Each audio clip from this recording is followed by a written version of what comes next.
Estamos ya en contacto, voy a dar la más cordial bienvenida a doña Dina Chuquimia, ella es vocal del Tribunal Supremo Electoral.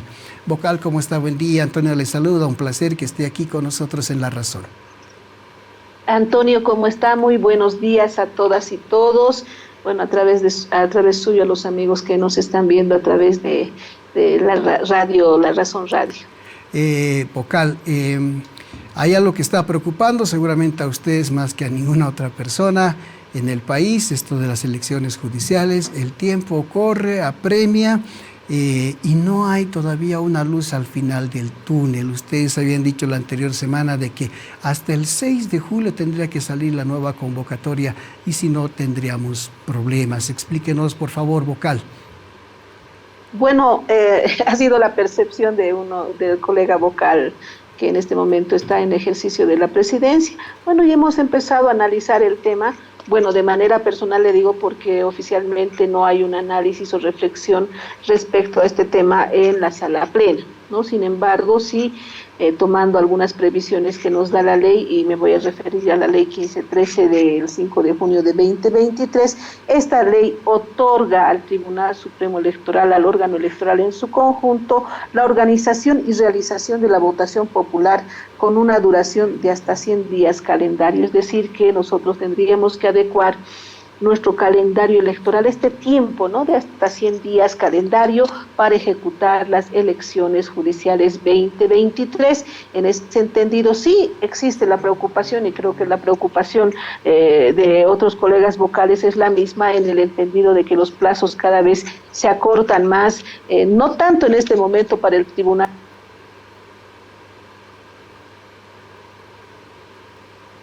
Tenemos un problemita con la comunicación. Sí, le decía, la preocupación es general en el entendido de que en este momento, si bien nosotros como Tribunal Supremo Electoral tenemos en este momento todavía 100 días, y hablando si es que fuera el último domingo de octubre las elecciones, tendríamos 118 días. Y si fuera el primer domingo de diciembre, 125 días. En este momento, quien tiene definitivamente que estar muy preocupado, por supuesto que debe ser la Asamblea Legislativa Plurinacional, siendo que en estas elecciones, particularmente elecciones judiciales, participamos en dos fases, ¿no? La primera fase, que tiene que ver con lo que significa más bien la convocatoria pública de postulantes, el proceso de preselección y el proceso de elección por 2/3 de la Asamblea Legislativa. No es un tiempo que de pronto, al igual que en la ley 1513, se les da como 60 días calendario para hacer todo este proceso, ¿no?, como es la postulación, la preselección de postulantes, que está en manos de la Asamblea Legislativa. En este momento, nosotros como órgano electoral, pues no podemos inmiscuirnos en el trabajo que tiene la Asamblea Legislativa, siendo que respetamos, ¿no?, la independencia de poderes y el trabajo que ellos tienen como competencia exclusiva que les da la Constitución Política del Estado. En ese entendido, los tiempos, por supuesto, que apremian, están apretando ya de pronto tanto a ellos y a nosotros, por supuesto, que nos preocupa, siendo que a partir... Otra vez estamos con problemas en la comunicación con la vocal Dina Chuquimia. Vamos a esperar que se solucione, vamos a retomar seguramente el contacto. Nos estaba explicando ella que el tiempo apremia, es cierto, si bien todavía hay un margen de plazo, pero tampoco es que se tenga todo el tiempo del mundo, así que... vocal, le voy a preguntar ahora, hemos tenido un problemita otra vez, pero ya está solucionado. Es cierto, la pelotita, podríamos decir así, está en este momento en el campo de juego de la Asamblea Legislativa. Hemos escuchado declaraciones la anterior semana de asambleístas, tanto de oposición como del oficialismo, que dicen que se va a tratar esto con premura, hoy mismo debería haber una reunión, en fin, pero no hay nada todavía. Vocal, es cierto, hay independencia de poderes, pero también hay que coordinar un trabajo. ¿Qué dice usted? Por supuesto que sí, pero la coordinación va precisamente en el entendido de que la Asamblea Legislativa ya tiene conocimiento de que la ley inclusive nos da los 100 días de trabajo. Nosotros estamos haciendo los ajustes correspondientes al calendario electoral y lo único que nos queda en este momento es precisamente el hecho de que la Asamblea Legislativa vuelva a retomar el tema, pero entendemos también que existe el tema de un recurso constitucional que pende sobre la cabeza de esta convocatoria pública, ¿no? Este recurso presentado ante el Tribunal Constitucional Plurinacional debiera ser tratado, ¿no?, de pronto por el Tribunal Constitucional como una prioridad de Estado, siendo que las elecciones judiciales son un mandato constitucional. Pero le digo y le reitero, nosotros no podemos inmiscuirnos en otros poderes del Estado, cada uno de ellos tiene sus competencias exclusivas. El Tribunal Constitucional Plurinacional tiene una competencia exclusiva seguramente al hacer el tratamiento de este caso, de este recurso que han presentado. La Asamblea Legislativa de igual manera tendrá que ver con los tiempos de la convocatoria del proceso y el proceso de elección por 2/3 de la Asamblea de los postulantes. Hablamos de alrededor de 89 postulantes que debe existir en una lista que nos tienen que remitir desde la Asamblea Legislativa al Tribunal Supremo Electoral. Entonces, cada uno de nosotros tiene la competencia, por supuesto que debe preocuparse por el tema de tiempos, siendo que la Constitución Política del Estado da un mandato, si bien al Tribunal Supremo Electoral, al órgano electoral en su conjunto, para llevar adelante las elecciones judiciales cada 6 años, también la Asamblea Legislativa tiene el mandato de viabilizar todo lo que implica el proceso de convocatoria a postulantes al órgano judicial. Entonces ahí estamos, vamos a esperar sin embargo que haya un pronunciamiento oficial. Ahora, vocal, hay algunas voces también que dicen que se estaría trabajando sin motivo en una nueva agenda, en una nueva convocatoria. Pues primero debería salir el fallo del Tribunal Constitucional. ¿Es así o se puede ir ya trabajando al margen en una nueva agenda, en un nuevo cronograma?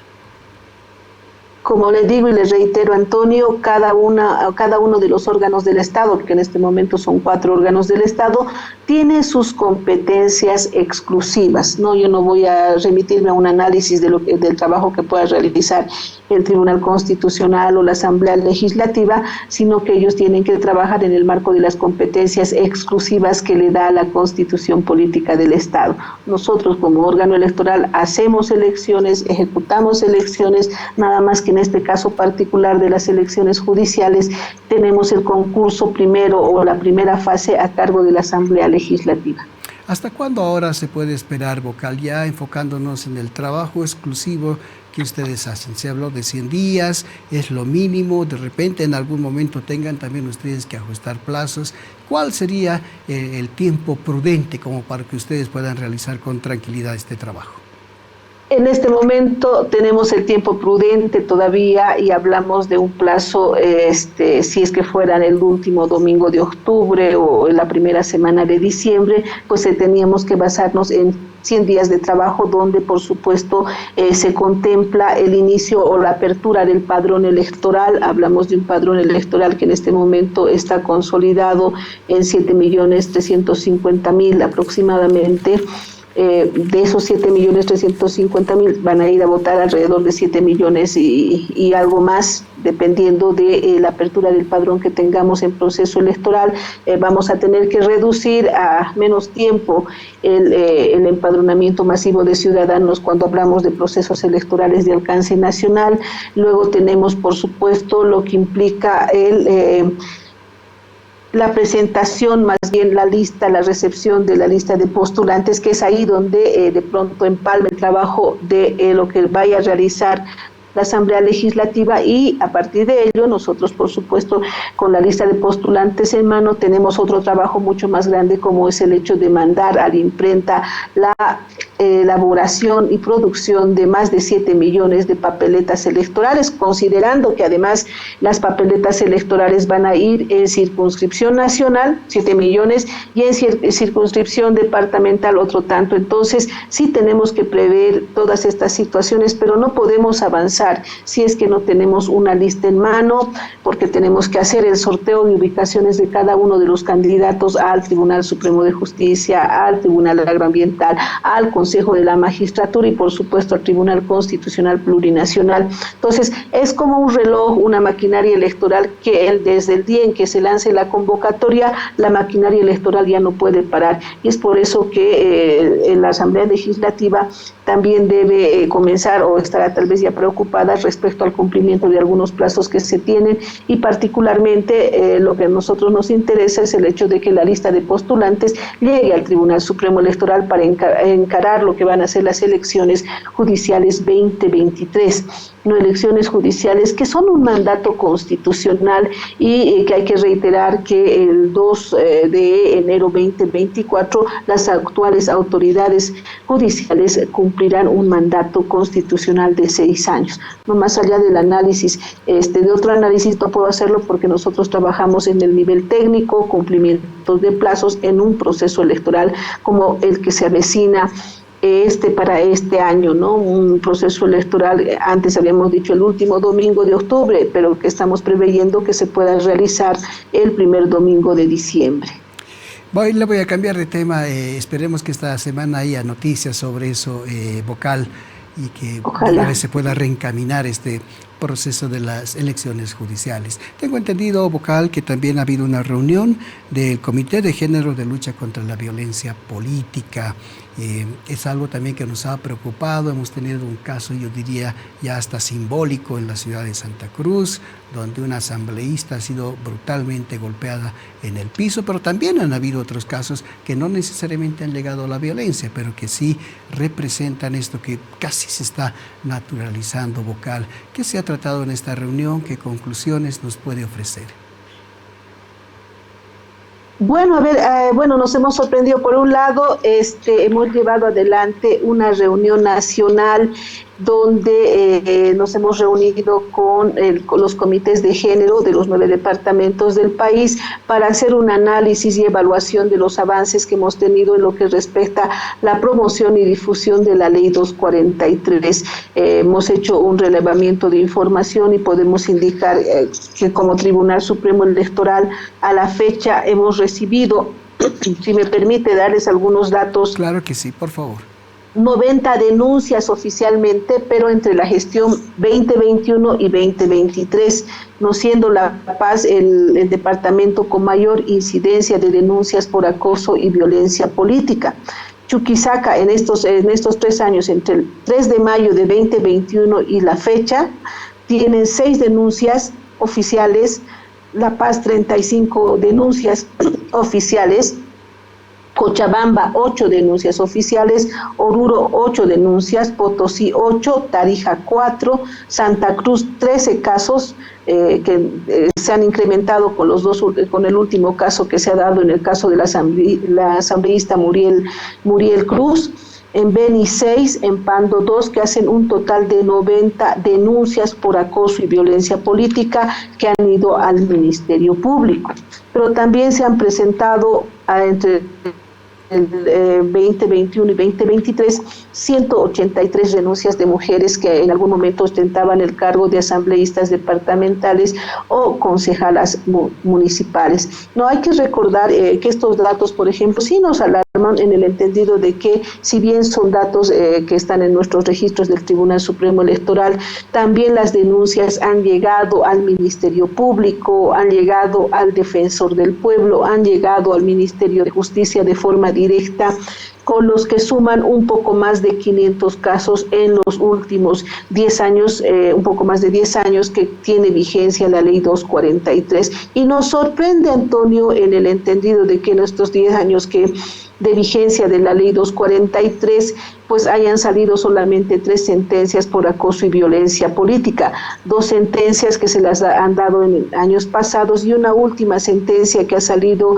en el departamento de Tarija. Son 3 sentencias de más de 500 casos que se han recibido en los últimos 10 años y en cumplimiento de la Ley 243. Es un tema que ha sido análisis de un de una reunión del Tribunal Supremo Electoral y los tribunales electorales departamentales, pero además los comités de género a nivel nacional de los 9 departamentos. Al día siguiente, me voy a permitir informar también a la ciudadanía, de igual manera la ACOBOL, la Asociación de Concejalas de Bolivia, se ha reunido, ¿no? Y han tratado el tema del acoso y la violencia política, por supuesto tomando algunos datos que tenemos en el Tribunal Supremo Electoral, en el Defensor del Pueblo, y existe la preocupación de las concejalas y las asambleístas, más aún cuando ellas están a punto de cumplir media gestión, es decir, que en el mes de noviembre ellas cumplen media gestión y han empezado a llegar algunas denuncias de presión de parte de sus suplentes, que además son los mismos del partido político, que quieren hacerlas renunciar, y se ha dado el caso, y por lo que veíamos en la Cumbre Nacional de ACOBOL, veíamos que algunas concejalas, particularmente en los casos de provincia, denunciaban y decían: ¿qué hago? Cuando yo he asumido el cargo, pues me han hecho firmar un documento para decirles que a media gestión, más o menos en el mes de noviembre, tengo que devolverles el cargo. Y bueno, hay que recordarle a la ciudadanía y particularmente a las mujeres concejalas, a mujeres asambleístas departamentales, mujeres que hayan sido electas por el voto popular, que hay que recordarles que la Constitución Política del Estado les da un mandato fijo de 5 años. No dice que debe haber una gestión compartida, que es la principal preocupación que se ha dado en estos eventos, sino que el mandato es fijo de 5 años. Entonces, hemos hecho el análisis y la evaluación pertinente, por supuesto que también como parte del mecanismo de prevención contra el acoso y la violencia política vamos a hacer el informe correspondiente. Hay que recordar que este mecanismo está compuesta por el Tribunal Supremo Electoral, por el Defensor del Pueblo, por el Ministerio de Justicia, por el Ministerio de la Presidencia, que vamos haciendo análisis, y lo hemos hecho, si me permite informarle, Antonio, en los últimos tiempos, en el caso particular de doña Muriel Cruz,